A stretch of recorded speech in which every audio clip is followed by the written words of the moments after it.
They say I might as well face the truth. Hello and welcome to Game of Moans, the podcast where we're looking back at Game of Thrones an episode at a time. I am Chris Bolton. With me, as always, our very own mountain, Mr. Mark Williams. How's it going? You didn't sound too sure about that, Mark. Are you...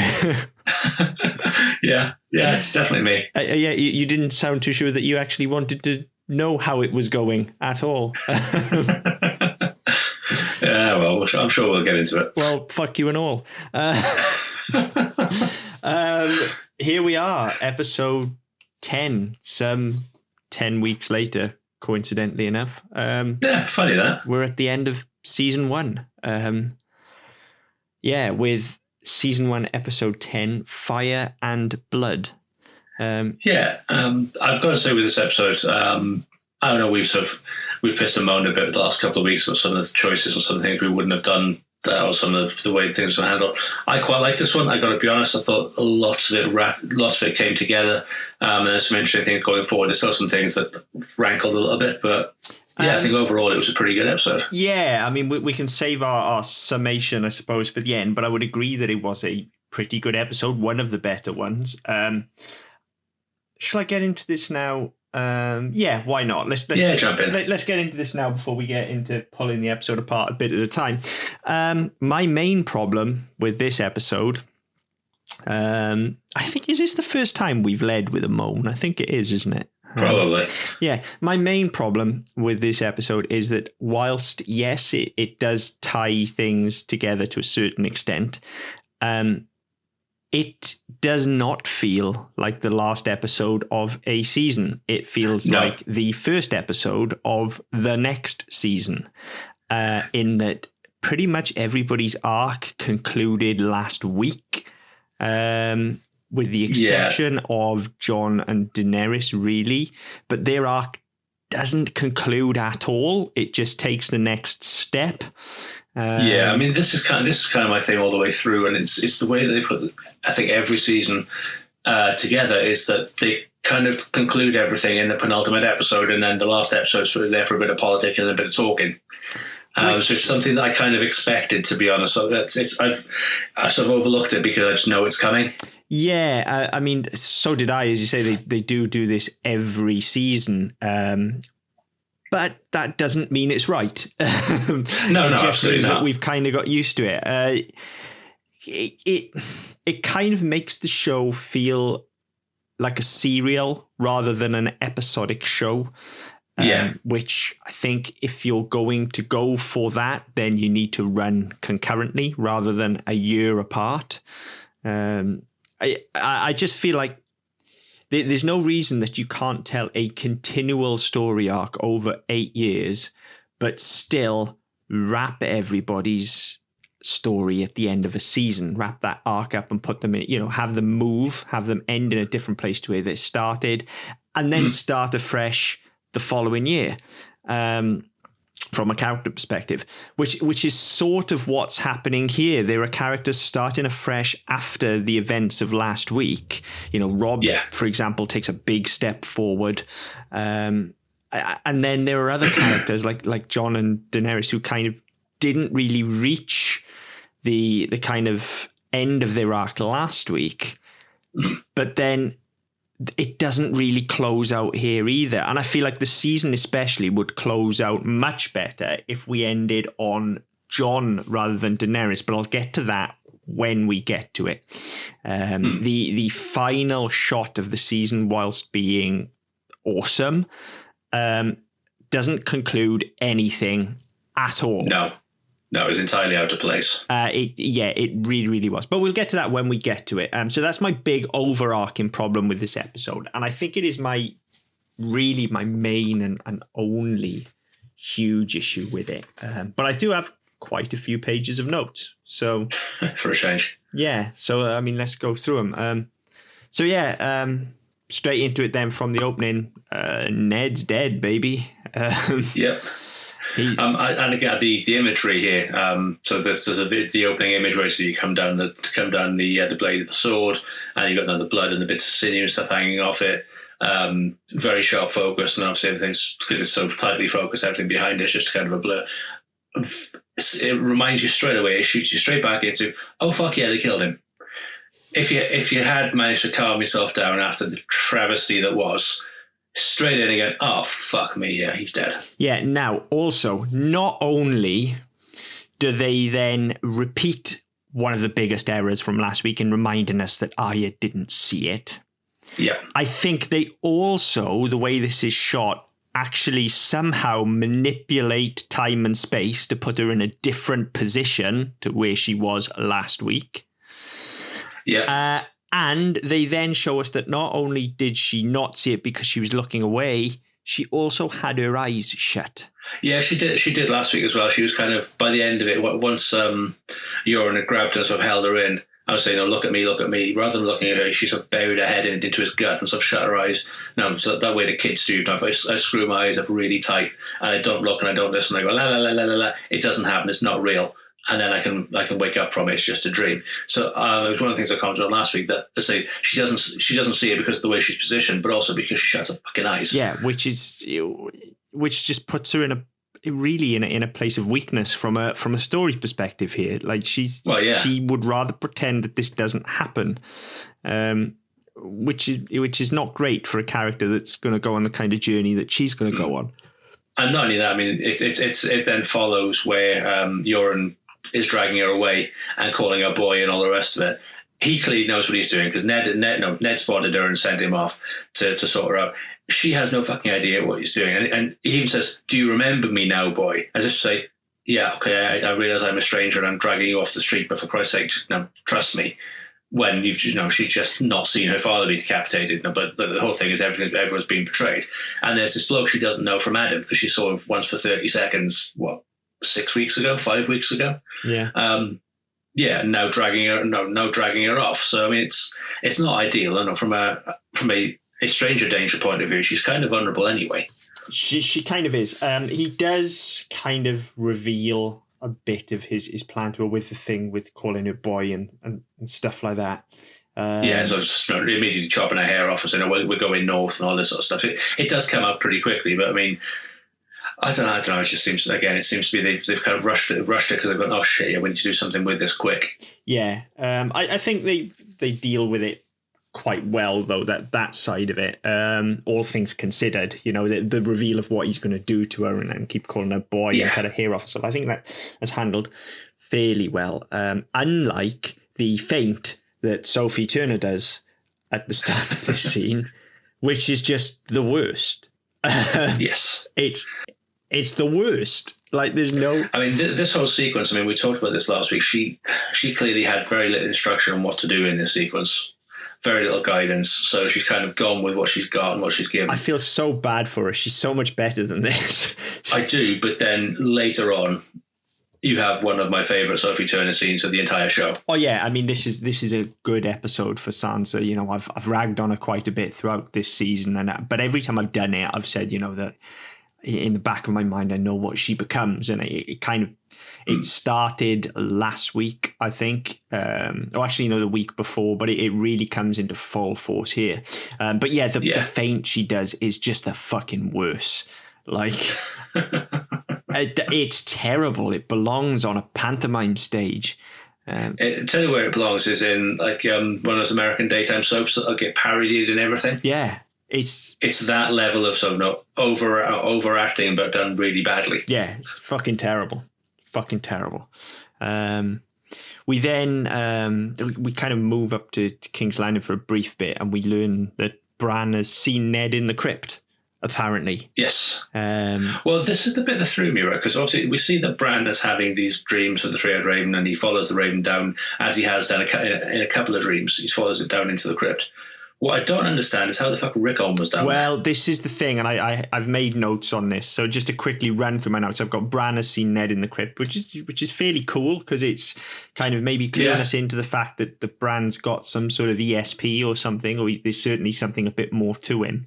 And then I've just written briefly, and I'll just throw this one away. Oh, great, more fucking history lessons from Bran, because we go into the whole thing about Ned walking through the crypt and pointing out all of the various members of the Stark family, which I could. Yeah, just in case we've forgotten from week one, because not a lot's happened since week one. To be fair. And then just before we do get to Rickon, yay direwolves! Yeah, there are a lot of direwolves in this first season. What the fuck happened? Seriously. They all kind of got killed off, didn't they, apart from Ghost? I know, but then why didn't we just see Ghost more? I'm not going to accept the fact that they got expensive because they had less budget here, but then I guess they were smaller. So and also they had to do dragons after the season, didn't they? True, yeah. We kind of spoilers. Direwolves for dragons, I guess, didn't we? Yeah. But also... Why is this show not called Direwolves and Dragons? I don't know, probably Dungeons and Dragons would have sued. Yeah, but come on, missing a trick. Anyway. Yeah, definitely. Yeah, but also the second worst named direwolf. Really? There's a worse name than Shaggy Dog? I thought Lady was pretty shit, to be honest. But it is a dog's name, at least. I think Shaggy Dog is the worst. Yeah, but he's supposed to be like 4 or something, so you've got to give him some sort of leeway for that. But Shaggy Dog is the way. It's that stupid thing that people do when they try and be ironic, like call their cat Cat. Yeah. And it's like, no, look, don't just call it what it is. Give it a fucking name. Don't like be more imaginative. Fuck's sake. At least. So should I have not called my kids 1 and 2? Well, no. I mean, 1 and 2 is fine. That's not. You're not trying to be right. If you'd call them Kid 1 and Kid 2, then maybe I'd have an issue with it. 1 and 2 is okay. I think. If anybody's concerned, I didn't actually do that. I was vetoed. Although doesn't 1 and 2 place some sort of arbitrary value on your children, thereby insinuating that you love number 1 more than number 2 because they are number 1? I'm pretty sure that's bad parenting. Well, I'm not saying that because I don't need to. Maybe you should go with A and B.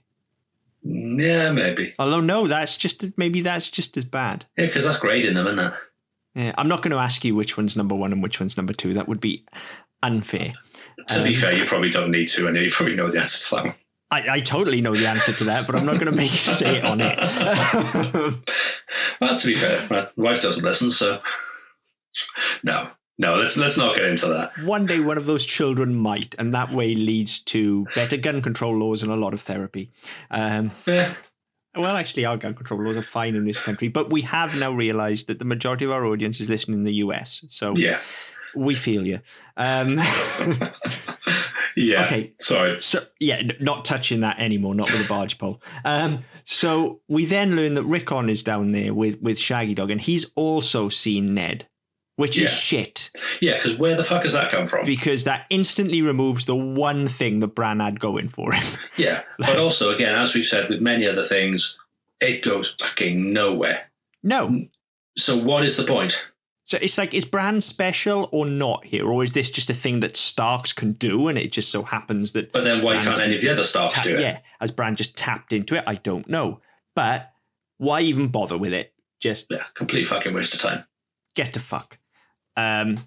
We have possibly my favourite moment of the episode next in my notes, at least anyway, which is Catelyn she's shot from behind as she's walking through the ranks, and she goes into the woods to cry so that nobody can see her. I thought that was just a beautiful touch. You know, character-wise, it rings totally true. I was going to say the exact same words. It was a beautiful touch because she's there and everybody's, oh, Lady Stark, my lady. Everyone's laying it on a bit thick, and she's very polite and she's very restrained and very controlled. And the second she's away from them, it's like the floodgates open, and she's just like, oh my fucking God, what am I going to do now?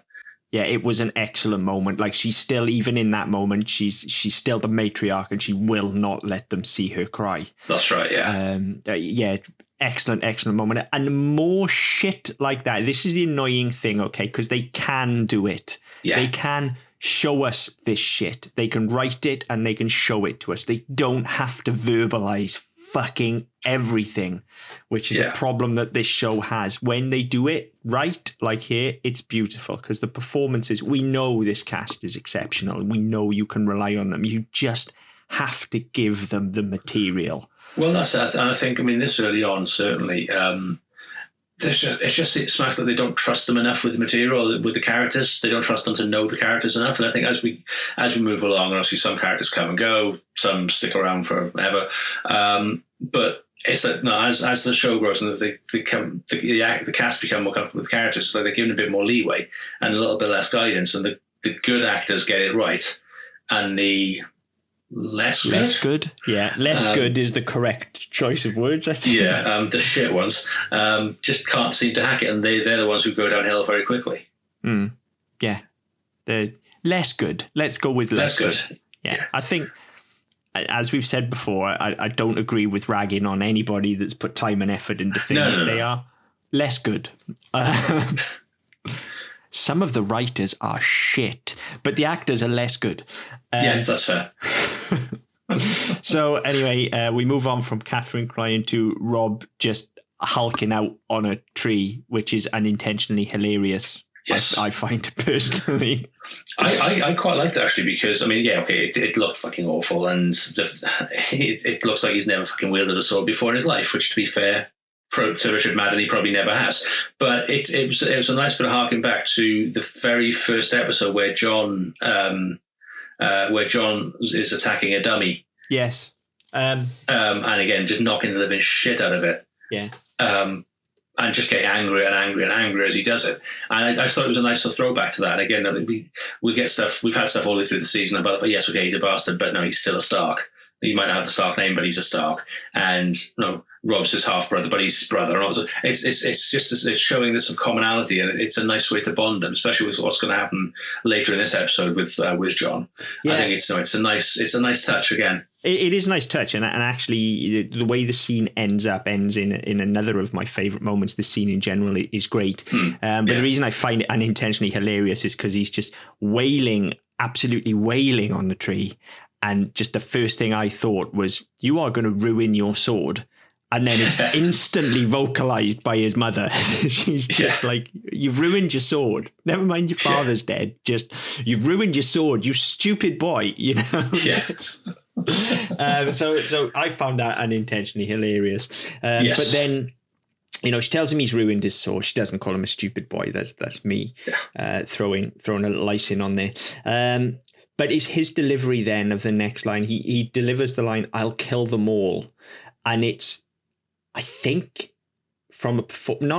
definitely from a performance perspective, I think this is the best moment of the show thus far for me. His delivery of this line even tops the superb facial acting by Sean Bean earlier on. His delivery is pitch perfect. He's not angry. He's just focused and driven and matter of fact about it, because I've never had a member of family beheaded and had their head stuck on a pike, but I kind of have been in his emotional state, and it is numbing. Oh, absolutely, yeah. When you lose somebody that close to you, and that's very much how this line is delivered. He is clearly just numb, and he is focusing on the fact that, yes, it's revenge, but at this point, it's not revenge out of anger. It's just revenge, matter of fact, like, you've taken something from me and I am going to make you pay. And it is very matter of fact, and it's quite chilling. And I think Kat's response to that as well was, again, it's good. It's sort of saying about this sort of very sensible, very matriarchal character where she said, "No, you can't do that. We've got to get your sisters back. Yes. Then we'll kill them all." Yes. And it's like, it's that sort of, that maternal thing where she's like, "Yes, I know he needs an arm around him. I know he needs the support, and I'm fully behind him. But we have to be logical and practical and rational as well, and then we can start tearing shit up." Yes. And again, it's just this scene actually was pretty much perfect. I've got to be honest. It's a phenomenal scene. One of the best of the season, I think. And as I've said before, any time we get Kat interacting with any other member of the family is always an exceptionally good scene. But this one really is excellent. As is the next scene, for totally different reasons, and I'm pretty sure it's deliberately being played for comic effect. Either way, whether it is or isn't, it's an absolute triumph. Joffrey just taking his crown off and being, "I'm done for the day," like he's just walking out of an office. Is hilarious. Just like he can't put up with it anymore. He's had enough. Like he's done his 8 hours or whatever. He's done his king in for the day.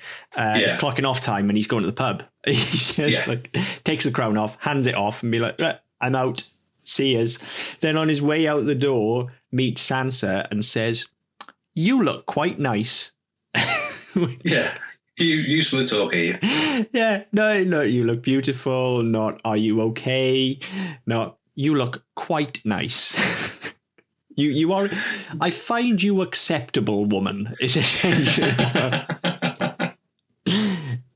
Yeah, that's a fair. Yeah, I kind of overlooked that. I've got to be honest. Hilarious. The whole scene, absolutely hilarious. But him taking the crown off had me absolutely howling. Yeah, I mean, I've got to be like, we've talked about sort of Joffrey's big character turn, whereby he goes from this, kind of pissanty little, he's a prince, but he doesn't know anything about life. He doesn't know anything about people. He doesn't know anything about women.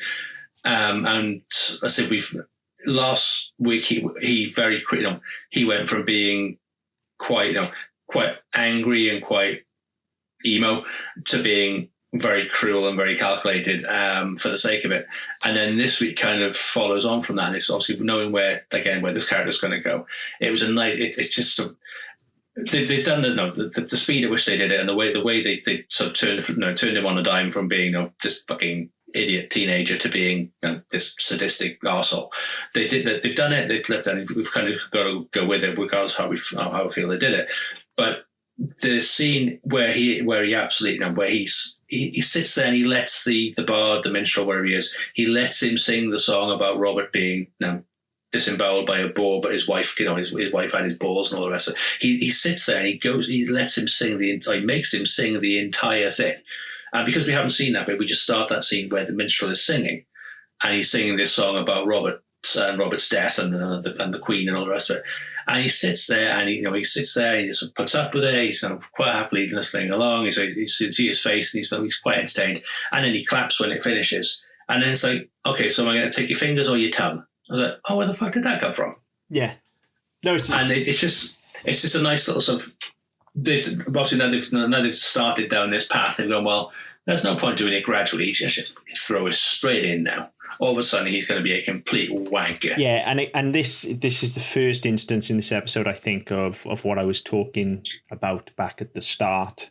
And we get a lot of them in quick succession now. Of like he had his ascension last episode. His arc for the season was essentially complete, and I feel like if we'd have had just a slight bit of removal and passage of time to start this afresh as a season 2, that switch to being an absolute cunt overnight perhaps wouldn't have felt quite as jarring.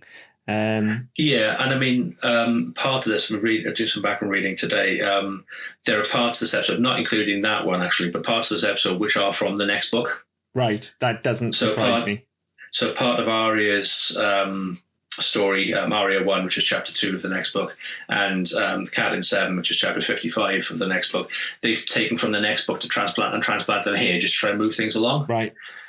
And you can see they've done it because there's just so much water that needs to be under the bridge between these things. I don't think it works the way they think it does. No. I definitely feel like this episode is not needed in season 1. If anything, it's kind of filler between the two seasons. Yeah, it's almost an epilogue rather than an ending. Yeah. But yeah, like, it is what it is. We've got it, so yeah, we've got it. Let's rag on it. Yeah, exactly. Yeah.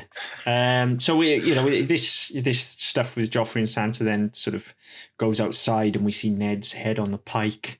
And this, as I said earlier on, this is really again the beginning of the Sansa that I've come to know and love. Like she has the moment where she is going to push Joffrey off that bridge. Well, there are 2 moments for her in this scene, but before we do that, I want to talk about the head, because fucking hell, that was awful. Terrible.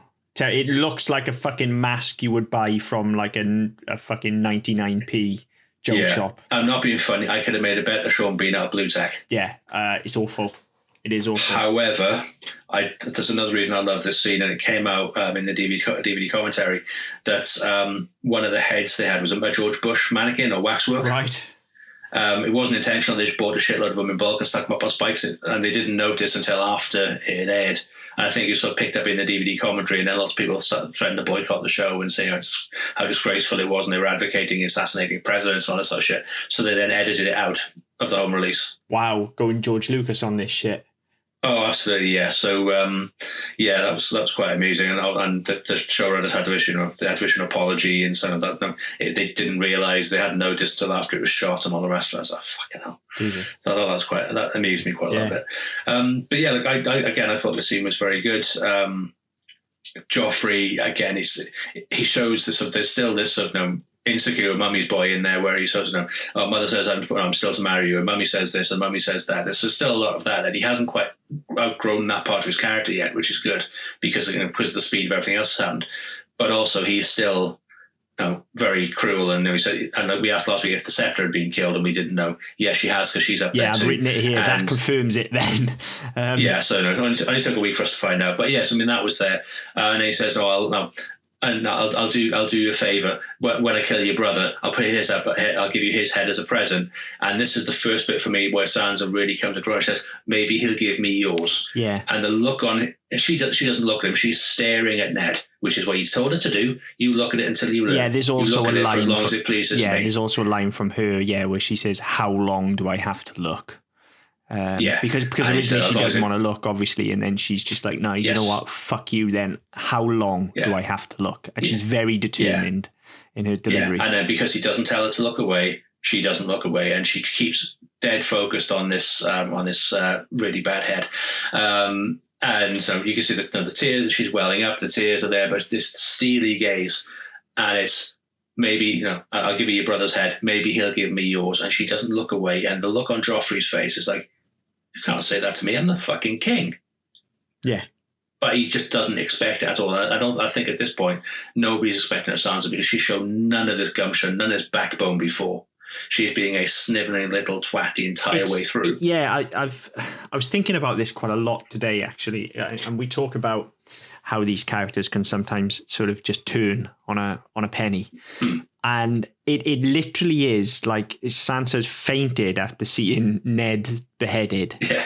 And it's just like she's had an episode. Like she's snapped. And when you look at her post Ned's death compared to pre, she's snapped. Like she has, but again, there are suggestions of it. Like when she's conversing with the scepter, and she said, "Oh, wait, I don't care." Yeah, and she does have that sort of snide bitchiness in her, which you don't really see that often, apart from when she's in this very small, very intimate group. And then obviously as time goes on, she becomes far more forthright, far stronger. And this, for me, this is the first point where she's like, yeah, okay, maybe he'll kill my brother, or maybe he'll kill you. And then you get that moment where he's on the bridge, Meryn Trant has given her a slap and turned his back and walked away from her. And she's there, and she, all she has to do is reach out, and give him a little shove, and he's gone, and he wouldn't know what the fuck hit him. Yeah, but unfortunately for pretty much everybody, actually no, because the way things go later on, they might be better with him being alive. But yeah, she could have done herself out of a couple of years of suffering had it not been for the Hound. Yeah, who stops her? But I do think. As you say, you do see it earlier with her, but there's a definite kind of turning point with her. She snaps. She snaps once she sees Ned beheaded, or doesn't, as the case may be, because we don't see her look on. But I kind of feel like of all the sudden changes in characters, hers feels motivated. To be fair, like I'm on board with seeing something that horrific maybe slightly damaging a person. And she certainly is damaged. Like, especially by the time you get to the later seasons, like she's got some damage. And I mean, if you think, they're constantly going on about the fact that she's not had a first period yet. She's at that sort of almost stage. So her emotions and her hormones are going to be all over the fucking place anyway. And then she goes and sees or doesn't see her father's head being chopped off, and then she's made to look at it. Yeah. Now, I'm sorry, that's enough to make anybody go off, let alone a fucking menstrual teenager. Yeah. And so she will go on to become capable of some really quite nasty things. Generally, well, not generally, always motivated, to be fair, I think. But it feels right for her character, even though it's a fairly sweeping change from where she started. It feels like it's earned. It feels like her character has moved rather than the writers just felt like writing her differently this week. So, yeah, that's that's good. These are positives that we're starting to see with Sansa. So this scene kind of moves on, and we go back to Robb now being essentially elected King of the North. I'm very disappointed that nobody was calling him King at North. King at North. King at North. Yeah. King at North. No, they all speak properly, the fuckers. Call themselves Northerners. How dare they? I didn't see a whippet amongst them, honestly. No. No gravy. No gravy, no whippets, no barm cakes, nothing. Honestly. No. Fuck it. Fucking rubbish. Fucking Northerners. But yeah, again, it's quite a nice scene because this you'd expect this to be the start of the next season. Because the next book is called Clash of Kings, and it's also the five armies stuff, isn't it? Robb's earned the closing of his arc in outwitting the Lannisters. That's his arc done for this season. Now being King of the North is the start of his arc for next season. Yeah. And not only that, it introduces what will be the next season, where you have Renly's army and Stannis' army. Yes. So all of a sudden, you do have these competing factions. So this kind of doesn't belong here. No, it doesn't. And again, the scene itself is fine, but it feels like it should be in like 11 months' time when you start the next season. Yeah, and you just get a little prick tease of the War of the Baratheons as such.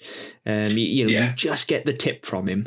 But he proves himself to be just as stupid as his fucking dad immediately when he gets drawn into, Renly is not the king.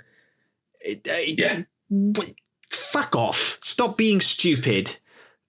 Well, the thing is, I don't know how much of that he will have known, but we've had this all the way through, and this whole thing of honouring blood and honouring tradition, all that sort of stuff. And it's mentioned, I think it was mentioned last week over in Dothrak, where Jorah tells Dany, they don't honour blood.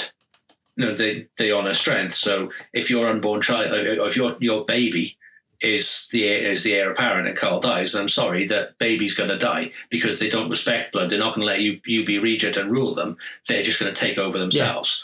Yeah. And that's exactly what's happening in Westeros as well, is the fact you have an illegitimate ruler, and you have the legitimate ruler getting ready for war, his younger brother trying to stake his claim, all the rest of it. And it's nice because all the way through we're told about the Dothraki and all the sort of the clans and all the rest of it. They're all savages. They're doing exactly the same thing, but nobody picks up the irony of that because nobody sees them apart from the audience. And nobody in Westeros is seeing that.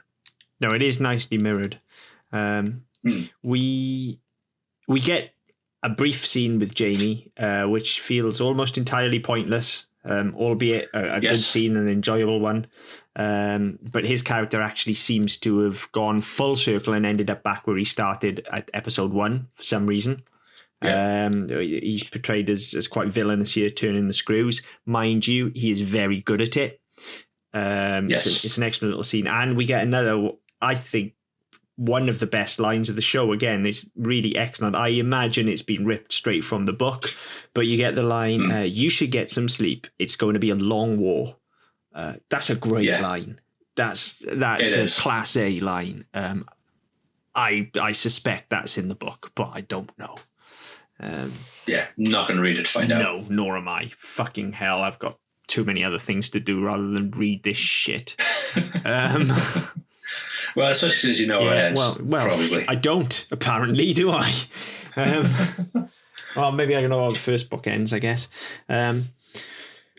I had completely blocked from my memory the fact that not only does Cersei fuck Jaime, she's also fucking the youngest Lannister as well. Yes. Yeah. Again, it's highly pointless this was added for the episode. It's not in the book. It's not. And what does it give us other than the fact she really is perverse? The thing with Jaime, that and slightly cock hungry. Well, yeah, the thing with Jaime, yes, obviously it's wrong, but there is a loving relationship between them, and you can, over the course of the show, you're kind of brought into understanding that it's never right, but you understand how they get to that point with those two characters. But then did you I suddenly... think even when she's having the tete-a-tete with Ned out in public, as you do, and she says, "No, we shared a wound. Yeah. We're closer than lovers," and all the rest of it. And that's done very well, and it pays off. The only thing this does, and I will give it credit for it, this pays off in about 6 years' time. Does it? Yeah. You can remind me of that when we get to it, because as I say, I had completely blocked this from my memory, because this is the point where it's just, again, it's the show just being shocking for the sake of being shocking and being gratuitous about it. And it is. There's no need. I'm sorry. There's just no need for this. This doesn't add anything. If anything, it actively detracts from the relationship between Cersei and Jaime. Like, you are undoing what has been some very good work with those characters up to this point. That's it. I mean, to be honest, when I first watched it, that's a good few years ago now, when I first watched it, I didn't realise who it was. Yeah. It took me a long time to work out who Lancel actually was. Right. So that's how much it adds. And it's only when you get to either season 6 or 7, whichever one the High Sparrow was introduced in, that it comes up, that it becomes important. Yeah, of course. So, so I mean, it does pay off eventually, but it's just kind of ridiculous at this stage. It doesn't really do anything. Yeah. But it's one of a couple of scenes that were added for the episode. Pointless. It's the episode would be better without it. The show would be better without it. Yeah. This is a damaging scene. Yeah. I'm trying to actually work out what it does apart from say establishes there that she is basically fucking anything that moves as long as it's blonde and related to him apparently. Well, yeah. I just can't actually think of what happens in this scene other than the fact she tells him to go and stop talking and go back to bed or get back into bed. Pointless. We then from there though we then do get a scene with Tywin and Tyrion, which is I think another great scene. And so far with these two, I don't feel like the scenes have ever really added much, but here I feel like it does. One thing they do here is, as I've talked about throughout the season, I kind of, if it wasn't for the fact I've had such a fucking hard on for Jon, I would potentially be on Team Lannister for the early part of this show because the Starks are so fucking grim and stupid. And one of the things this does very well is show us that, and it's the classic villain trope here, is like they truly believe that their point of view is correct and that the Starks is wrong. And this gets that over very well. They are a very balanced counterpoint for the Starks. They're not evil, they're not villainous, and we are invited in to see why they're doing what they're doing and help to understand it. So it is entirely possible that there could be a fraction of the audience out there who are rooting for the Lannisters at this point. Absolutely. I mean, the thing is, up until this point, they've been, with the exception of Tyrion, because Tyrion is kind of the balance to the Lannisters, but they've always been positioned as being the enemy, the bad guy, and that's because of the way the Starks have been positioned. But in reality, and what's shown in this scene, and especially going forward now, because obviously now Sherlock Ned is gone, that the Lannisters will become far more important to the general running of the show, not just the fact that that they're one half of a feud. They're actually instrumental in most things going forward.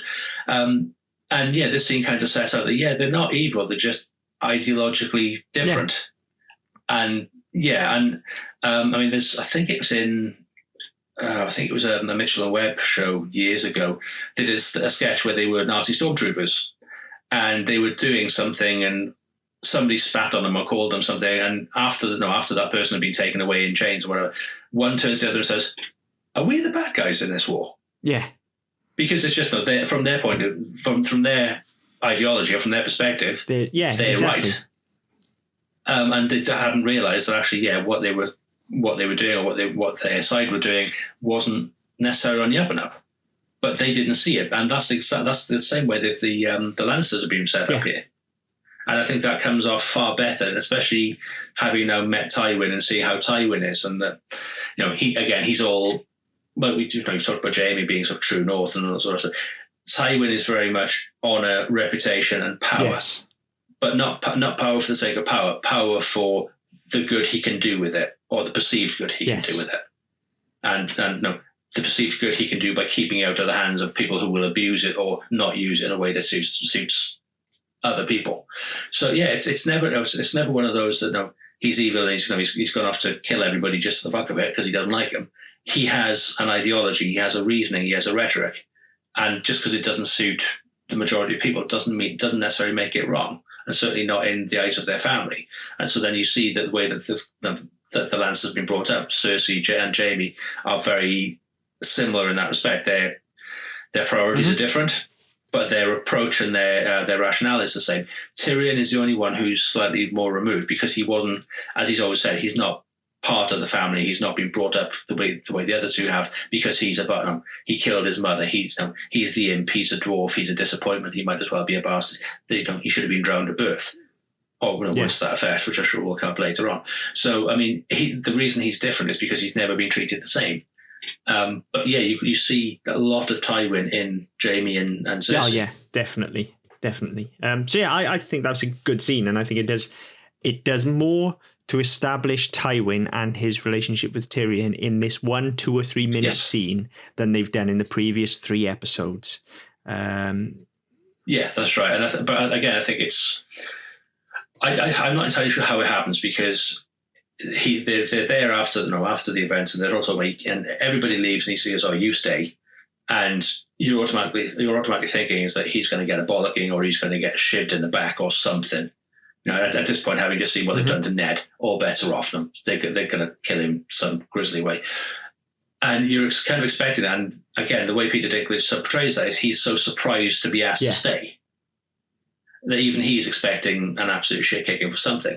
And the bit I don't get is that, yes, okay, he brought the Men of the Vale to the battle and they played a part in all the rest of it. Tyrion's involvement in the battle was non-existent. Yeah. And I don't get why he's being rewarded. I don't see what he did that was actually that impressive compared to what anybody else did. But in terms of moving their relationship on and progressing Tyrion into the next season, it's a great touch. I just don't quite understand where it came from. I don't think it's so much a reward as it is that Tywin is too busy to do this himself at the moment. He's got 101 plates spinning. He's in the middle of a war. And Jaime's captured, as he says. So, just line of command passes down. Someone's got to be Hand of the King. He can't ask Jaime to do it. He can't do it.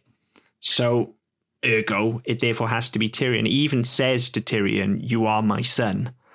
And he delivers it in such a way of, well, you're my son, so I'm stuck with you. May as well be you, kind of thing. Yeah, I mean, that again harks back to the first episode where we meet him, where he's skinning the deer or whatever it was he was doing, whereby Jaime's had his fight with Ned, and one of his guard has skewered Ned in the leg, and that's not stopped the fight and all the rest of it. And even then, Tywin is berating Tyrion the fact he was stupid enough to let himself get captured. He's still a Lannister. He's still my son. I can't let this slight against our family, this slight against me, go. So, I mean, I read it slightly differently, where he says, "No, you are my son." It's a nice case of, yeah, okay, there's nobody else to do, but given that you are my son, there must be something of me in you somewhere that can do something good at some point. There's that in there as well. It is a very complex delivery, but it's a very begrudging sort of concession. And there is also, as you say, the begrudging concession to the fact that he knows that Joffrey is unhinged, and he knows that he needs a guiding hand, of which Tyrion has also shown himself to be very good at that sort of thing already. Well, that's it, and I think Tywin so says now. Someone needs to keep the boy and his mother in hand. It's not the king and my daughter. It's the boy and his mother. Almost as if even he thinks, "Oh fuck, this is a really bad idea." Definitely. No, they can't be trusted to do this job without fucking it up. So, and lo and behold, so I thought that was a nice scene. We jump over to Dothrak. Now, here's a couple of interesting things now in this next scene. First and foremost, the whole Mother of Dragons thing. I'm not going to shout out spoiler because it happens in this episode, okay? So I always assumed that was because obviously Dany has the dragon's eggs, and the dragon's eggs hatch, And then she has 3 dragons. No, and I don't know how I'd managed to miss this. She literally gave birth to a fucking dragon. Yeah, no, I missed this first time round as well. I only picked it up when I started rewatching this before we started doing the show. And yeah, I completely missed it as well. I made the same assumption, is that she's the mother of dragons because she has fucking dragons and nobody else does. And they were hers, and no, she Which, I mean, she is that as well. Fire, no, sure. Yeah, but yeah, it's like the fucking man bat. The way it's described, it's like, how I don't know how I missed that, because I mean it's clearly something that's not going to be important. And completely. It's scaled with wings, apparently. Like, she literally gave birth to a dragon. Yes, it was. Yeah, it was. Skin was scaled like a lizard, winged like a bat. When I touched its skin, it all fell to pieces. So there's that, which is quite important. But then also. Okay, I'm going to potential spoilers coming up here, but I'm going to try and skirt around this subject as best I can for those of you that are not sufficiently far enough through this show yet. So Aquaman's a fucking zombie. He's come back wrong. Yeah. He's catatonic, basically. He's technically alive, isn't he? Yes, the tricksy witch, basically. He's breathing, but that's about it. Yeah, so Aquaman's a zombie, but if we compare this to the reincarnation of another very important character later in the show, I mentioned a couple of weeks ago that, there was stuff established in the law here that it's possible, that it can happen. Yeah. Right? So what's the fucking difference then? How's... A different type of magic, yes, isn't it? It is a different type of magic, but then surely if one can be brought back completely like complacent and functioning as per normal with no damage, then that can still be done to Aquaman here. He's not a complete lost cause, surely. Well, yeah, but I mean, in the confrontation between Danny and whatever the witch's name is, I can't remember, she's like, you knew what you were doing, you knew this was how he'd come back. Well, yes, I did, but no, your men raped me 3 times before you claim to have saved me. They burned down my church, my temple. They slaughtered my people. Why the fuck would I want to help you? You said he needs to be alive. He's alive. Yeah, I don't buy her motivation at all in this episode. I think she's very poorly written, actually.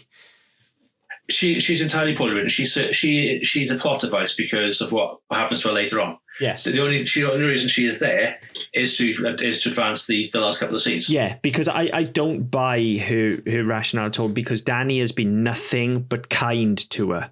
Yes, all of that horrible shit happened. Yes, I get that. But it's not Aquaman that she's hurting. It's Danny that she's hurting. Yeah.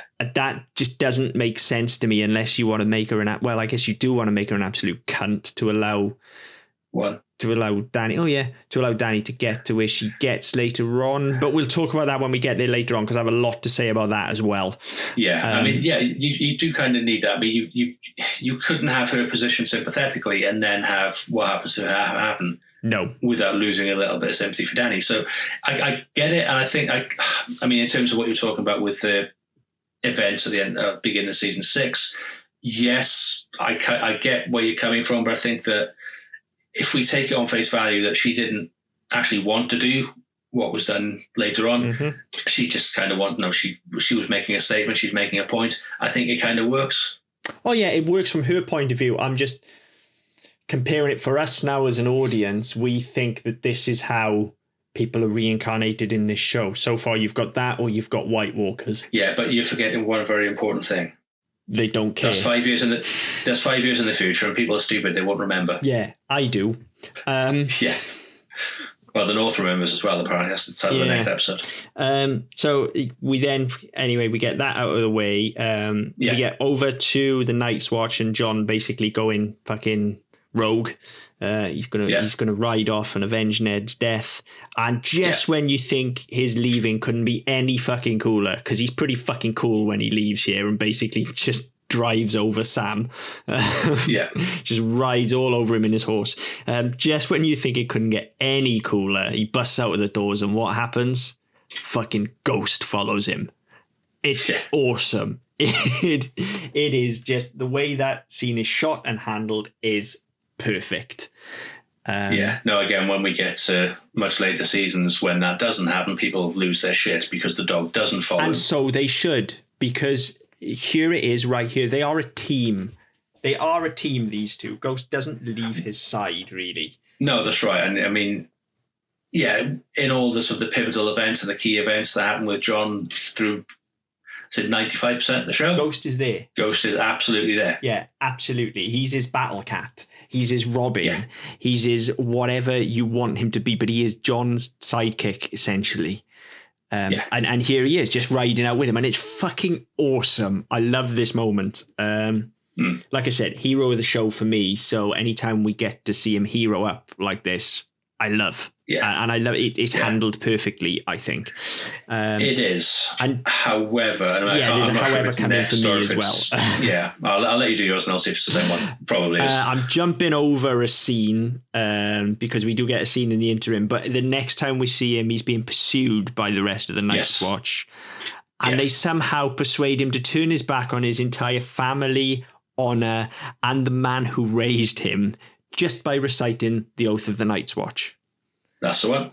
That doesn't work, does it, in any fucking universe? No, that's it. And I think that, I mean, there's a conversation coming in a later scene again with the Lord Commander, which kind of cements it. I think that has more effect than this scene. But yeah, the fact that they track him down, I think that, does Sam fall off his horse? I think something like Sam that.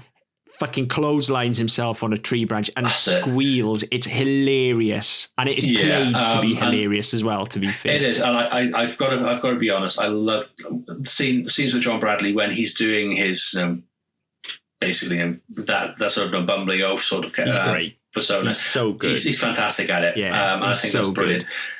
So you get that, and then obviously the other. Brothers, so we've been introduced to for the last couple of the early part of this season. They come back. They stop John riding. I said, John says, "Oh, I have to go. He's my brother." I said, "Well, we're your brothers too. Don't you remember? You took an oath." Now at this point, I'm sorry, you turn around and say, "Fuck the oath." Yeah, their words. Fuck the oath. He's my brother. He's going to get himself killed. I'm fucking going. Oh, and by the way, they murdered my father. Yeah. Now, so fuck yous all. I'm going. Now, there's two ways that this scene could have gone for me. One is that they are all brothers now, so they would all desert together. Yeah. That would be the obvious way. Yeah. But obviously that's probably not what happens in the book, so they need to get him back to the Night's Watch. Also, if that doesn't happen, then other shit can't happen. Yeah, so I get it. He's going back to the Night's Watch. So again, the way to play this isn't just to recite the oath. It's to get under his skin and just say, look, we didn't know what we were doing when we came here. You brought us together. We follow you. We can't do this without you. We need you. That's how you get him back. You don't do it by just reciting the oath. You get him, you give him all of that shit, and then you end with, what would your father do? That's how you end. Well, you give him get himself fucking killed, obviously. But you give him all of that shit. You give him like, we need you. You need to do the honourable thing, and all of this. Your uncle's missing. You're the only Stark left at the war. You give him all of that. You give him all of that, and you guilt him into going back. Yes. You don't just recite the oath and assume that he goes, oh yeah, that's right. I made an oath. Oh yeah, my bad. Sorry. Sorry. Everyone back to your beds. Come on, let's go. Yes, my mistake. I'm being stupid. Come on, let's go. I'm sorry, guys. Beers are on me. My fault. Yeah. Stupid. It's a stupid scene. And especially when it's so easily remedied. It is. It's lazy writing is what it is. It's like, okay, we've got to get John back. How do we do it? I don't know. Sting the fucking oath in. Let's not bother with some actual character work. Forget about it. Well, that's it. I mean, I again haven't read the book. Not going to read the book. Obviously, they had a lot less time to establish this going on. But yeah, I just get the impression they kind of, we need the scene. It's important to have this scene. How do we do it? Really? Anyone? Seriously? Yeah. I mean, the other way, this will be fine. If you don't just want to talk him round, and if you're willing to splurge a bit of money, and to be honest, this episode could use a good action scene. What you could have done is have him try and talk him around, and him still not really be coming on, and then have them get attacked while they're out there, and John's got to go back and save him because he's already ridden off, and then he hears Sam scream again and ends up going back, and he realizes that Ned's dead. But going south isn't going to change that. Going south, and if he doesn't stay here, then these useless motherfuckers are good as dead as well. So, he's got to stay here and protect his friends and his brothers. That's how you do it. You don't just do the fucking oath. Like, it's like it's like when you're in a bar, so we start singing the national anthem, and that's not the be all and end all, is it? No, absolutely not. So yeah, that is a stupid moment. But again, as a scene, it's nicely composed. It looks really good. It comes on the back of this really badass scene with John riding out the door, and they just kind of piss on it a little bit with the dialogue. Do. I totally agree. So just to go back and pick up the scene that we skipped over. Shay is the fucking best, man. This is just the scene with Shay. She's the fucking best, honestly. I love Shay. And Tyrion, chalk another one up. Here it comes. Tyrion utters it. He's a cunt. He's always been a cunt. Yeah. So that's in dialogue that doesn't count. Yeah. Oh, no, it doesn't count towards our cunt count. Yeah. But it's in the episode this week. So you just get that little scene. And again, it's just Shay being fucking great, essentially, and owning her shit. Yeah, it comes on the back of Tywin saying, you can't take that whore to court. Yeah. And so, straight away it's, oh, you're ashamed of me, you're embarrassed by me. I'm not, but my father is, and I can't really do a lot about it. But he's a cunt. Yeah. Say what you will. And I can't remember, because I watched it, it might be yesterday or the day before, I can't remember. But how he manages to convince her it's going to be fine, I'm not entirely sure. How he manages to convince her to go with him anyway, I don't really get, but it works because he ends up getting laid anyway. Yeah, it's all good. Yeah, happy days. All good. So then we're back to Dothrak anyway. Fucking hell, Dany's given up on Aquaman quickly, isn't she? Oh, yeah. Like, he's barely been back a day, and she's like, he's still breathing. Fuck this, I'm going to put a pillow over his head. Fuck it. Yeah, it's like, well, yeah. My fucking, what is it? My moon and stars, son of my life, or whatever it is. But I ain't going to look at it. I'm not wiping your fucking ass, mate. You can fuck right off. No, that's it. It's the pillow for you. You think I'm fucking wiping your ass. I pulled the plug, and that didn't work, because he was just hanging on enough anyway. So now I've got to smother him. Yeah. Actually, no, set the cunt on fire, but yeah. Fucking cold. Yeah. And for anybody that's shocked by decisions that are made with Dany towards the end, and we'll get it even more writ large at the end of this episode, she's a fucking stone cold bitch. Absolutely, yeah. Like, she will fucking slit a motherfucker's throat if she's got to. We have seen it already this season. We saw it with her response to when Viserys died. Yeah. She's like, well, fuck him. He's not the dragon. Yeah. He doesn't hurt the dragon, so fuck him. She is fucking stone cold. Like I said, he's barely been back a day, and she's just like, nah, he's going to slow me down. Pillow over his head. Yeah. I can get nothing from him now. Pillow over his head. Yes, okay, he was going to give me an heir, and he was going to give me an army, and we were going to go conquer Westeros. Yeah, that's all great. Now he's kind of outlived his usefulness because, he's a cabbage. Yeah, fuck that. I'm going. Yeah, pillow over the head. Done, mate. Sorry. Yep. Great. I suppose this is cheaper than divorce, I suppose. Yeah. We get...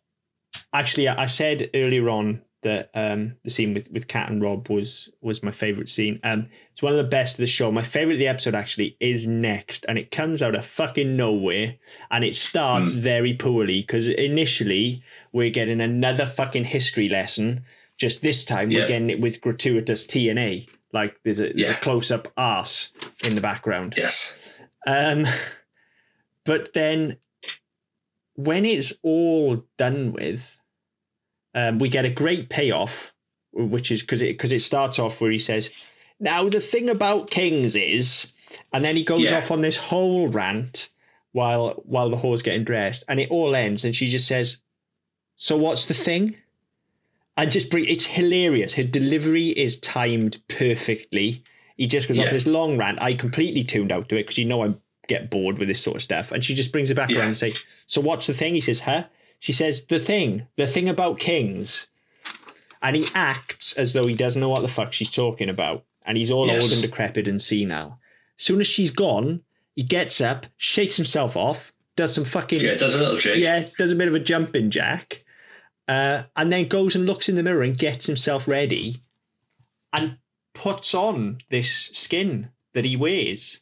Like, he's stood up straight in the mirror, he's sorting himself out, turns around, goes for the door, and just before he walks out the door, he slouches himself over and becomes old and decrepit again. That's the face that he puts on for the world. Yeah. And I don't think that ever goes anywhere. I've written here, I don't think it does, but it's great. No. It's such a nice little character touch. It's great, and it's not in the book. It was one of the ones that was just added to the episode. It's fantastic. It's such a nice little character touch. It is, but you've touched on it there already. It doesn't fucking go anywhere. And I don't know why, because it's excellent. It is, and I've rewatched this. Obviously, rewatched season 1. We'll be doing the rest we go through. I don't recall this ever going anywhere. No, and it's in which case, yes, it's a beautiful thing. But to go to the trouble of writing in this scene and making part of this character that didn't exist before, to then never use it again. What's the fucking point? But it gives so much depth to that character that up until this point wasn't there. He was so one note, and to be honest, my least favourite character in the whole show. Fucking annoyed me just looking at him. And it still wasn't as bad as Theon. Certainly, nobody's as bad as Theon. Certainly annoyed me listening to him speak. Yeah, and the work it does for his character is perfect. It's brilliant. But if you're going to go to the trouble of writing it and adding it to source material that's already very bloated, it needs to go somewhere. Yeah, I agree. Do something with it. But it's wonderful. It's so good, and I'm so gutted it doesn't go anywhere. Yeah, it's a brilliant device, and it's thrown away entirely. Yeah, it's excellent. Then we move on to Varys, and this kind of feels like we're on a kind of greatest hits tour for the season. It's like we have to see this character and this character and this character and this character, and we have to see everybody one more time. We go on to Varys and Littlefinger, and man, they just need to get a fucking room. And this whole scene feels like it belongs on stage. They feel like they're the comic interlude, talking in a sort of whispered or falsetto whisper to the audience. It's very Shakespearean. It's like we've got two fools here almost. And then towards the end of the scene, I think it's Joffrey walks in. Someone of power walks in. Yes. And it's like they shut up instantly. And the scene becomes much weightier and more serious. And it feels very staged. It feels like a stage play. It does. And we've had one of these before. We had one a couple of weeks ago where... They're in the throne room and they're trying to one-up each other. Oh, well, I could tell the king this, I could tell the queen that. And it's a similar style, but without the sort of the implied threat. Yeah. And I think it was far more enjoyable because of that. It was easier to get on with the characters, and it was easier to see where they would potentially go as opposed to where the story was going. I really enjoyed this scene, apart from the fact, again, it just fucking goes nowhere. But yeah, it's great. And I mean, we've had so much of it where Varys is talking about the fact that, yes, okay, we know he's a eunuch, that's fine. But when he talks about them cutting his balls off, and the other thing he talks about, he asks if they lost his cock as well, and I always imagine you having a gash like a woman. And it's entirely pointless because it doesn't go anywhere. And then Varys talks about how he imagines his gash, and like the two of them really, you could cut the tension with a knife here. Oh, absolutely. And it's as I said, it's very much a case of it belongs on stage. It belongs away from the main narrative. It's just a way to pass the time while they're changing the set. Yeah, it's an interlude. It's a welcome one because it's a good scene. But it goes nowhere for us. The next one, again, there's so many good lines in this episode, but one of my favorites is actually a really bad line, and I think it's intentionally bad, and it certainly works that it's intentionally bad. Arya's getting bullied by the rest of the gang, and by Hot Pie. By Hot Pie, who says, and I don't know if I can even make it through without laughing, talking about how he once killed a boy. And he says, I kicked him in the balls, and I kept kicking him in the balls until he was dead. I don't think that's quite how it works. It's not, but it's hysterically bad, and it's delivered with such conviction. I mean, having played a lot of sport over the years, I've been kicked in the balls quite a few times, and yes, it fucking hurts. Yeah. I don't think I would be very surprised if anybody died directly being kicked in the balls multiple times. But it's a bad line, but it's actually such a believable line. That is so something that like a 10-year-old boy would say. I was going to say it's the sort of thing that a shit-eating kid would say. It's the sort of thing that I would say, and I know I would. So. Case in point. Yeah. But then also in this scene, fucking winter is coming. Yeah. That's only about the third time this season, I swear it was more in season 1. but yeah, I thought winter it is was coming coming. as well. Yeah, so Yoren sort of says, no, yeah, there's so taking Arya through. Oh, if you know, these are the rules, and if you don't know, if you're not careful, I'll chuck you in there with the bad ones, the ones we can't trust on the back of a car. We've got to put them in a cage. So clearly they're like murderers and rapists and stuff like that. I'll chuck you in there with them if you're going to give me any trouble. Knowing full well that he won't, because he's actually, yes, okay, he's trying to hide or disguise it, but he's going to look out for her as well. So he's not going to do that. No. But yes, then you go on, and obviously, it's the altercation with Hot Pie and a little blonde kid who I don't think ever fucking does anything or appears again. I might be wrong. And there's no threat now, threatening Arya. Give me your sword. I want your sword. I'll kick you in the balls, etc., etc., etc. And Arya falls backwards. I'm not quite sure how she manages it. And again, it's something that will come up time and time again, how quick she is and how good her sleight of hand is. Yeah. That she falls backwards, and as she's falling backwards, she manages to desheath her sword, turn it through 180 degrees, and jam it into the guy's gut. Yeah. In like a fraction of a second, because the guy's got a fucking sizable gut as well. He's a fat kid. And she then turns around and said, "Oh, I'll give it to you. I'll give it to you now. I'll kill the fat boy. I wouldn't mind killing another one." And all of a sudden, Hot Pie's like, "Oh, fuck, what am I going to do?" Because I wasn't expecting this. Yeah. I wasn't expecting him to know how to use this sword. And then, of course, he's backing up and goes into the slab of granite that is Gendry. And then this is the bit that bugged me with the scene, actually. One of the bits that bugged me with it is that Arya clearly has the situation under control. But Gendry has to come and save her. Gendry has to step in and, okay, he doesn't know Arya's a girl, but has to step in and throw his weight around, has to protect the meek and small person. Yeah. Even though Arya has a sword to his throat at this point and is like, why wouldn't I kill another fat boy? Do you want it to be you? Yeah. Do you? I'll fucking do it. Do you? And then Gendry's like,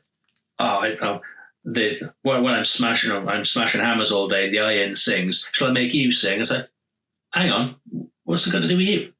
Yeah. Yes, okay, we've established already that you're potentially going to be some sort of hero in the show at some point because you're Robert's bastard and you've been wronged and all the rest of it. Okay, we know you are. We don't really need to see you at this point. Yeah. I know there's a relationship to build with Gendry and Arya, which will come over the next couple of seasons. Sort of is. But, well, it sort of is. And they start it mostly when they're on the road on the way north in the next season. But they didn't need this bit. They could have just had them have that sort of start next season. Gendry for me. And this is the bit again coming back to where this bit of Arya's story is taken from the next book. Yeah. Gendry for me is the most criminally neglected and underused facet of this show. He was set up to be the actual, like the true king, if you like. He was set up to be our MacGuffin, really. Yeah. And it goes nowhere. Ever. He just vanishes after a couple of seasons, and he vanishes, and it's done in a story way, but it's really bad. And then he reappears years later in a story way that's really bad. And then he's used fleetingly right up until the end, to the point he's super pivotal to everything that's going to happen in the end. Except he's not. Yeah, and it annoys me even more because, as I've previously spoken about with why I ultimately come down on the side of the Starks at the end of the day, and why Jon is my absolute favourite character is I love an underdog, and I love the fact that he's just kind of been pushed into this bastard role, even though he's clearly a very capable leader. He's built like a brick shithouse. He does inspire people, as we see when he gets onto the road with Arya and stuff as well, and he is able to fight. But he's just flushed away. Like nothing becomes of him. But more than once. Yeah.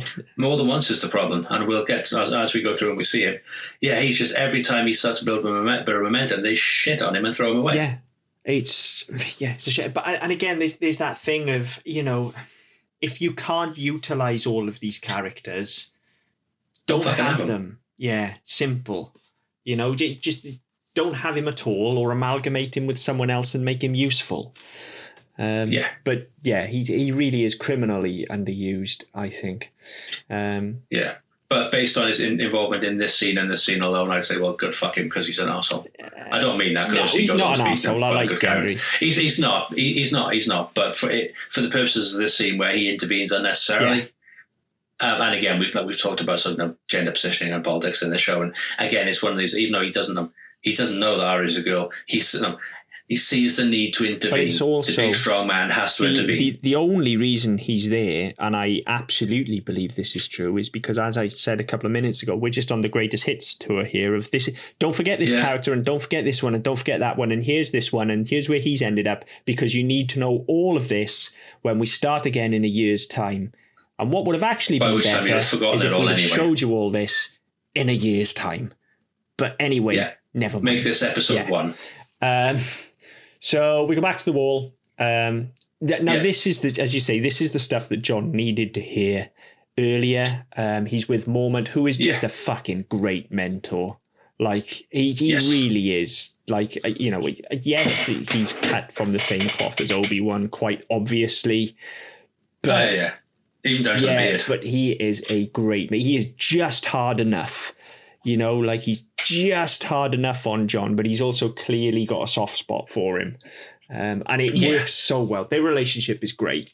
And it is. I mean, I like the line as well where he sort of says, "Oh, do you think you're the first one to have a wobble and go off? At least we didn't find you down a tavern or down a whorehouse."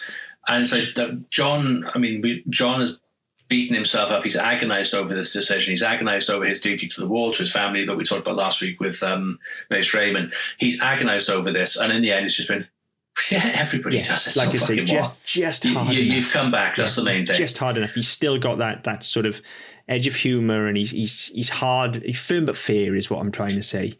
You know, and he's great. And he gives him the speech that, as I say, you need to hear. You know, you get, do you think your brother's war is more important than ours? And he goes on about the legions of dead outside the wall, and he reminds John that yes, his father might be dead, but actually his uncle is still out there, and he wants John to ride out with him to find him. Great stuff. Okay, this is the end of John's arc for the season. He's going to ride out with the Night's Watch. This is what he's always wanted. So this is the right point now for us to wrap the season. We get the music swelling. We get a voiceover over the top as Moment's talking to John and telling him they're going to ride out, and they ride out of Castle Black. They ride past the wall, and it's all looking fucking wonderful. And it is the perfect place to end the season. It is. And again, like if you think of the opening shots of episode 1, where they're in the tunnels and coming out the gate the other side, and that again, it's a perfect place to end the season. But of course, we don't end it there. Because why would we do that? Why would we end it nice and neatly with the conclusion of the arc of our hero? No, we don't need to do that, because we haven't shown you the fucking dragons yet, and we spent a lot of money on these dragons, and god damn it, we're going to get the shock value in there. Damn you. Yep. Like, why couldn't this scene... Like, I get it. I get that they wanted to end on the dragons so that everybody goes, oh, fucking hell, there's dragons. I get it. But this scene should have come before the scene with John, because from a narrative point of view, it makes far more sense for us to end there with them riding north of the wall looking for Benjen. Far more, like especially seeing as winter's still coming. Winter's still coming. Let's check it off. That still should be our primary storyline. Yes. Is that there's this imminent threat from the undead, which is spoken by Mormont. Right, let's check it off. Right, there's Starks. Winter is coming. Yeah. The White Walkers.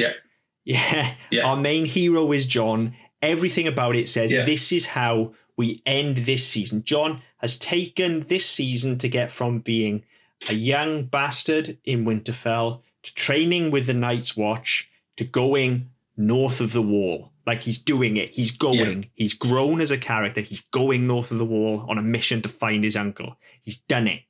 Yeah. He's absolutely done it. But we don't end there, because we have to cut back to Dany and pick up her shit, which at this point, like, yes, it'll become important later on, and she'll become equally as important character as John, but at this point, doesn't really feel like it's going anywhere, does it? No, actually, the way it's done, actually, there's a way they could have got around it, because I've got a feeling, and I might be wrong, because I'm trying to do it from memory, but there are 2 scenes, aren't there, with Dany? So there's one where they put Drogo's body on a pyre, they tie the witch to it, and light it. I'll put the dragon eggs on top and light it, and she walks into it. Jorah's saying, I won't watch you, go and kill yourself, all the rest of it. So she walks onto it. That's that scene. She walks onto the pyre. Oh, then it cuts to black. Then we get John's scene. Mind you. Yeah. Yeah. So, but do that. Cut to that. Have John Cena at the wall. Finish your episode. Have your credits. If anybody's stupid enough to still be watching after 2.5 minutes of credits, then you have that as your coda. That last shot, have it as your fucking coda. That makes sense, but I'll do you one better. Again, just like I did last week. Go on. Here's how you fix this in 30 seconds. 3, 2, 1, go. Cross cut. Easy. You have the scene with Danny. She walks into the fire. You cut to black, but instead of cutting to black, you cut to the wall. Mormont gives his speech. They have a tooling up scene. As they're tooling up, you cut back and forth to Dothrak. You can still end on the dragons, but essentially you're cutting back and forth. Everybody's looking at Danny emerging from the flames as John's riding out, and you cut back and forth between the two. Eventually they ride north of the wall. Just as you think it's about to close off, you hear a little scream and you cut back and there's Danny with the fucking dragons. Black credits. 24. Easy. This is basics. This is basic stuff. How do you get it wrong? Well, yeah, this is it. I mean, it's frustrating because clearly there are a lot of people involved in this, and there are a lot of people who know a lot about television. I'm thinking it's more specifically of HBO than the showrunners, but this is what these people do. Yeah, that's what I'm saying. Like, I don't get why this is so difficult. This is just basic visual language. That's all this is. Like, give your audience credit. We don't need to see a whole scene and then another whole scene and then another whole scene and then another. Look, you're juggling multiple storylines here. Give us some credit. We're already fucking ahead of you anyway. We know she's coming out of the fire because you've shown us that she doesn't burn. So, all right. Yeah, that's it. You probably didn't realize the dragons were going to be there unless we'd read the book. But that's why you save that for the last shot. Fine. But again, okay, we don't necessarily know because people. But again, it's there all the way along. Oh, there used to be dragons. Dragons don't exist anymore. Dragons are dead. Oh, but we've got these 3 dragon eggs. Are you sure they're real? Yeah. Well, they might be. We don't know. So of course, no. What's the point in having them if they're not going to be used? So of course they're going to be fucking real. So we know there's going to be dragons anyway. So yeah, look, the execution of that scene is poor, but only from a standpoint of it's poorly edited rather than it's poorly shot and directed. Like, there is that cut to black. There's no excuse. You cutting to black is a cardinal sin, unless it's motivated by story. A character gets knocked out, whatever. Cutting to black is a cardinal sin. We don't know what to do next. Stuck. We don't know how to move on. You are absolutely stuck at that point. You have absolutely written and shot yourself into a complete corner. So you just have to cut to black. It's shocking and it's so easy to fix. But aside from that, the scene itself is very, very good. We get, right, first and foremost, the first thing I want to say about this, and it's, again, the whole reason behind the show, all of these fucking butthurt fanboys online, and if you're one of them, I'm sorry, I'm going to call you out here because you need to hear this. Everybody going on about Danny's arc towards the end, and Danny turned, and Danny did this, and she would never do that. She takes her first scalp right here, and she does it with fire and blood, and she is cold and vengeful. She has it in her, and she has had it in her since day one. She fucking burns this witch at the stake. That is not a normal response. That is not a lawful and just response. That is her being judge, jury, and executioner, and a fucking psychopath. It's there in her character. Yeah. And I say, even at this point, I mean, yes, okay, we've seen over the last couple of weeks where she's gone from being pretty subservient to her brother, but she grows as a character. She becomes more forceful, especially once Viserys dies. She becomes more forceful with the Dothraki. I am your queen, I am your Khaleesi, you will do what I say, I command you. So she grows into this, and then all that's taken away. Obviously, Drogo is injured. Drogo goes into this catatonic state. The Khalasar fuck off because they're not going to follow a woman, because why would they? And so she's rebuilding, but she's been beaten, she's been broken, she's down, but she's still rebuilding, and she is still the dragon, she's still the Khaleesi. And so she's like, I am going to show you how powerful I am. All the way through, I've just been growing and growing and growing, steadily evolving, and it's been quite subtle, it's been quite quiet, so people may not have noticed it because I still do the puppy dog eyes and the very demure, very naive thing very well. but I am a vengeful motherfucker and I will burn this bastard to the ground. And that's exactly what she does. Absolutely. It's been in her since day one. Day one. Yeah. So that's one thing about the scene. The other thing which strikes me about this is after this, I don't think they ever really use the fact that she's invulnerable to fire, do they? No. What a waste. I don't believe they do. Actually, yes, they do. Yes, they do. Again, it's where she's with more Dothraki in a much later season. I think it's season 7. And yeah, she burns her way out of a building where she should die. But again, there's some nice mirroring later on with another major character. Yes. Who doesn't burn, but we'll get onto that in episode 8, season 8, episode 3. But yeah, so I mean, it's again, it's a nice setup for things that will come far in the future. But yeah, generally, it was used in this arc. It was used to prove a point. It was used to prove that Viserys wasn't a dragon because he was vulnerable to heat and to fire, and she was clearly the dragon because she wasn't. And then it helped her go and birth the dragons. Yeah. So story point done. Move on. Yeah. Never mention it again. Yeah, there you go. Move on. And so yeah, then we get our final shot, which, as I say, as a final shot, is fine. It's just this whole scene after we've got the scene at the wall just doesn't work, you know. So yeah, we end with dragons and tits, which seems quite fitting for this show, really. Yeah. We basically end with an album cover from like 1982 or something. But with nipples, because you couldn't put nipples on album covers. Yeah, just a blonde woman with her tits out and some dragons. It's essentially a heavy metal album cover, isn't it? I'd buy that record, I'll be honest. Or you should just call it Dragons and Tits. I'd buy it every time. Not dragons with tits. That would be a bit weird. But dragons and tits. No. Yeah. I was saying that. There's got to be a market for it. If a dragon had tits, could you milk it? Nipples, probably, yeah.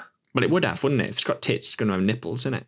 Well, not necessarily. Maybe there's fakes. Who knows? So anyway, yeah, this concludes season 1 with baby dragons, which is it's a great image, as I say. And I understand it's at the end for the shock and awe value of oh my god, there's fucking dragons.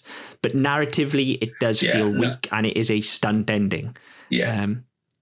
Well, this is it. I mean, we talked about stunt writing all the way through, and that's exactly what this is, because people are more likely to tune back in to find out what happens with the dragons than to go, what happened with all those blokes who went north and they were going out of the wall and they were going hunting for somebody? What happened to them? Or, fuck, shit, dragons. But realistically, I mean, I didn't jump on the show until I think it was just after season 2 had ended and before season 3 started. So I sort of mainlined the first 2 seasons. But I was aware of them on the periphery as they were airing. And the conversation around the show was never, oh, fucking hell, have you seen the dragons? It was, Jesus Christ, there's some tits in it. And there's a knob in a couple of episodes as well. Oh, and they're always fucking. And it's really violent. So... You know, for all your effort, ain't nobody fucking tuning in for the dragons at this point. Yes, once they grow, the dragons become a thing. Yeah, once they start doing shit, Don't kid yourself. Nobody fucking tuning in every week waiting for the fucking dragon eggs to hatch. Like, no, absolutely not. But yeah, there's season 1. Yeah. This was a decent episode. Not great, but solid, I think. You know, there's really good stuff in it. Yeah, I think the good outweighed the bad in this one. I mean, as I said at the start, I quite like this episode. As we've just spent the last hour and a half discussing, there are issues with it, but I think more over than some episodes. It was a decent and it does its job. It gets me pumped for season 2. Like, I'm excited now. You know, I was starting to feel fatigue last week and the week before, but I'm excited again now. Like, it's done its job. It's got me pumped for season 2, but the whole episode is just set up for season 2. That's the problem. Well, that's it. And I mean, this is what we can't find. Obviously, if you're people watching at home, this is kind of what they do every year. Is that it's it starts off as a slow build, and then they ramp up around about episodes 6 and 7, 8 and 9 are absolutely immense. That's where all the action happens. And episode 10 is kind of the aftermath. It's the punditry and the commentary, and where they're talking about whether it was a penalty or not, or whether that person should have been sent off, and it's all that sort of the analysis side of it. Whereas you kind of just want to see more of what you've already seen. I've got to be honest, I didn't think it would be, but this season has been, the second half of the season has been a bit of a slog. I've found it a real slog. I mean, I've written, I'm assuming you've done the same, if not written down, but mentally, I'm assuming you've got a summation for the season, and there you go. The headline of my summation of the season is just, frankly, this season is not as good as I remember it. No, that's right. I said to say it was a slog might be a bit unfair, but I think there was something in every episode I could take away and enjoy. But for that, there were bits where I'm thinking, the last 3 weeks, post 7, 8, and 9, basically, once we were past episode 6, which has definitely been the high point of the show so far, as we've discussed at length on that episode. Once we were past there, it felt like it was such a come down from there. But even then, the problem is that it just kind of that's a plateau, and then it comes down, but it doesn't crash to a low. And that's kind of the problem. I feel like almost if it was more a season of extremes, if we had like super fucking high highs and super low lows, like at least that would be interesting. Even from the point of when the lows are really low, it gives us something to rag on. So I would find it funny and interesting. But it just kind of comes down from this plateau to a kind of meh. Nice flat gradient down to like meh, and I remember this season, nostalgically looking back, and as I say, this is the first time I've rewatched it, and this was the one I was most excited about rewatching because I remember it being much more interesting and suspenseful, like a fucking medieval murder mystery is how I remembered this season, and there's much less of that in the season than I actually remember. There is, and it is actually. There's a lot more talking and history and world building, which is just fucking tedious. This season is slow and it's tedious. It is. And I mean, the thing I struggle with, and I've been thinking about this the last couple of days, as you know, we've had this episode coming up and we're about to go on a sort of season break, and we'll talk about that in a second. But I've struggled rewatching it with the show's internal logic. There are too many things here that contradict themselves. Like, for example, everybody knows that dragons were a thing, that there were dragons and they were fierce and they were revered. They won kingdoms, they conquered kingdoms, they won wars, all the rest of it. But because there haven't been any for a little while, people don't believe in them anymore. And it's like, well, just because they aren't around anymore doesn't mean they didn't exist, and doesn't mean they couldn't still exist somewhere, because it's not as if we have the internet and satellite pictures and video cameras and all the rest of it. So they could exist over in France. We just haven't seen one. Yeah, true. And so that side of it doesn't work out. Some of the decisions don't make sense, and they fly in the face of their own logic. And we've covered this in the episodes. I'm not going to try and think of specific examples, but there are decisions which there are things done, and there are statements made, and there are consequences that don't match what has been said in the last episode, even earlier on in this episode. They jump all over themselves just to get these big shock sequences and these big stunts out of the way. And I think for me, that's probably the biggest hardship is trying to get past those to a point where I say the last 4 episodes have been a slog. Yeah. And I was starting to think that maybe we'd bitten off more than we could chew in the show, because I didn't know if we'd get to the end of it or not. That may still be the case. We've got 7 seasons to go, but I think I'm a bit more positive after this one. But yeah, it just seems that this was the first, probably, I binged the first 4 seasons, and then the last 4 I watched in broadcast time.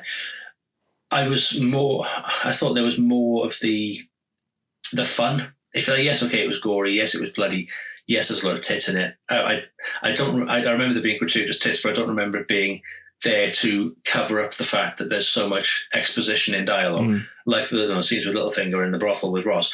No, the entire point of these scenes is to titillate while giving the really fucking boring stuff that nobody cares about. And it's just a crude plot device that treats the viewer with zero respect and gives the characters zero credibility. There's a lot of that, isn't there, throughout the whole season, and the show is guilty of that, full stop. But they really do not give the audience any respect whatsoever. They treat us like absolute fucking morons. Yeah, and And we're not, as a society now, everybody is very aware of media. We know how this thing works. We've lived with TV and film and visual media for long enough now. Like, treat us with some fucking respect. Seriously. Yeah, it's a difficult one. But, look, having said all of that, as I've said all along, they were good bits, and the good bits were good, especially this episode. There's been a lot of funny stuff. When it gets going, the stuff with the Night Watch really does get my blood pumping. I'm really into that storyline. And they've done it, this season has done enough to keep me interested, even on the second viewing. And I try to look back and think, okay, watching this now, if I was watching this for the first time, would this be enough? Would I come back for season 2? Or would I drop off here? And I would. It's done enough. Like, I would come back for season 2. Yeah, I'd say so. I mean, I think that I talked last week a lot, and I've mentioned it many times about sort of the way characters, particularly the Starks and Ned, have been positioned from day one. And that's been a big problem for me, because when you get to the point where he is executed, it's like, okay, well, we've just shat on the last 9 episodes, and now we're going to start again. Yeah. And that's kind of how it felt. And I think I didn't feel that first time around to this extent. And I think having rewatched it, and with the intention of watching it critically to come back and talk about it, I think it's been quite apparent. It's left a bad taste in my mouth. But I think there's been enough in this episode to make me want to come back to it. I mean, the stuff with Rob and Kat early on, obviously, they have motivation now. They have a bit more of a reason to do what they're going to do than they did thus far. I want to know what happens when they go north of the wall, because there's a big chunk of story that hasn't been told there yet, even though it was teased in the very, very, very first scene, and then kind of ignored for 9.5 episodes. So I'm curious about that, and I want to see the dragons, because now dragons are fucking cool. So yeah, I mean, it's done enough to bring me back in, but I'm also looking at season 2, going, right, I would expect them to have learned from some of the missteps from season 1, and whether they do that or not, I don't know. From memory, some of the things that I know are coming in season 2, I don't think they do, but I remember season 2 in much broader strokes than I do. Of all the seasons, I remember season 1 very well. I remember season 3 very well, because it was the first one I started watching on TV. And I remember season 5 very well for reasons. Other than that, I remember them all in kind of broad strokes, and season 2 is one of those. There is stuff that is going to happen, or I am convinced is now going to happen in season 2 that I thought happened in season 1. There are characters that we haven't met yet that I were convinced were there in season 1. So I'm excited to meet them, because they haven't been in the show for a long time, and they're characters that I like.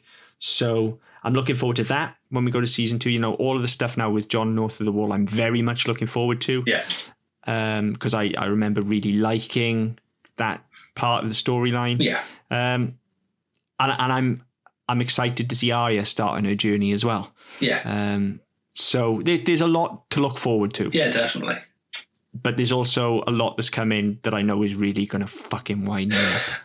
Yeah, but we'll get to that when we get there. We'll get to that when we get to it. In another 10 episodes' time, just brace yourselves.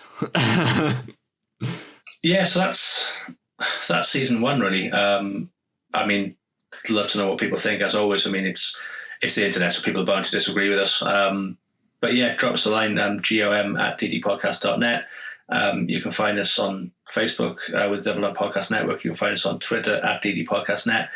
Get in touch. You've got a couple of weeks to do it, a couple of weeks to catch up, catch your breath. We're going to take a break over the summer. So we'll be starting season 2 at the beginning of October. I think it's Monday the 7th.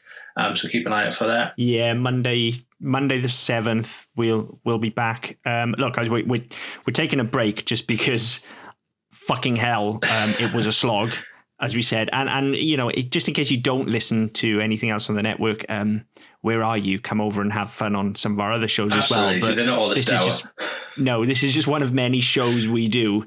And we do, I think, both kind of feel like this one's taken the driving seat a little bit these last sort of 10 weeks. Yeah, so we just want to go and give a little bit more love and attention to those other ones. But But yeah, come on over and listen to those in the meantime. There'll still be content. We are going to have a short break, I think, from the others as well, whilst we both go on holiday, because it's the summer and that's what you do. Absolutely. But yeah, we'll be back on those a lot sooner. So head over to ddpodcast.net and check out SMPD and Who Wins and all of those other great shows. And there is some Game of Thrones content over there as well, especially on Who Wins. Yeah. We've done some stuff with those characters. But yeah, it gives you time to sort of catch up on your season 2. It gives us time to source season 2 because fucking Now TV doesn't have Game of Thrones anymore. And it gives Chris a chance to ship more in from Australia. Yeah, more dodgy. Thankfully, after that one disc that didn't fucking work, the rest of my box set has been okay. So okay, cool. Well, I've managed to track down the whole seasons 1 to 7 box set on Blu-ray for like 35 quid. So I'm gonna pick that up in the next couple of weeks, and then that'll be me sorted. It's like fourth hand or something like that, but I don't care as long as it works. You see, I would get annoyed though because I've bought. If season 1 to 8 had been out on Blu-ray when we started this show, I'd have taken the plunge, right? And it probably would have been like, I don't know, 80, 90 quid, but still, I'd have taken the plunge and got a whole set. The problem I've got now, I'm a little bit weird like this when it comes to Blu-rays and DVD collections and stuff. I've bought one box set singular now. Yeah. So I need 2 singular and 3 singular. I can't do like have season 1 and then have like seasons 2 to 7. Yeah, I've done that. That would annoy me. I'm quite OCD like that. I mean, I've done it with DVDs and Blu-rays. I've also done it on like iTunes and stuff, whereby I've bought seasons 1, 2, 3, 4, 5, and 6 of something, and then they brought out a set of 7 through 12. Yeah, and it was that fucking annoys me. And I spent because I couldn't not do it because I think to buy them all separately they were 25 quid each, or the whole set was like 45 quid in the sale. So I wasn't going to not do it, but I had to go through and renumber all the bloody episodes, so they weren't part of this set anymore. They were individual series, and it took me fucking ages. But I can't have. I'm same as you. I can't have them set up that way. Wow, that's a really weird rant to end the episode on. Yeah, sorry, peek into our lives, but yeah, what we're saying is that gives us enough time to buy the next season as cheaply as possible and get it shipped from fucking Timbuktu, Australia or Zimbabwe or wherever the fuck we're going to get it from. But they will be legit. They will be legit versions. Yes, no, absolutely. We are big advocates on this network of paying cash money for the things that you want to watch. Or using credit cards as other people's cash money. Big fan of that as well. Yeah, credit cards aren't real fucking money. Everyone knows that. But yeah, no, we're firm believers in supporting things. As we said right back at the start of this show, you know, even as much as we rag on this show as well, we do it from a place of love and respect. Oh, absolutely. You know, people put blood, sweat and tears into this show for 8 years of their lives. So the least we can do is chuck them a couple of quid every now and again. Absolutely. But yeah, so I mean, have a great summer, everybody, and don't forget to tune back in when we come back. And we'll let you know. Keep your eye on our socials. There'll be noise. Yeah, absolutely. But until next time, game over.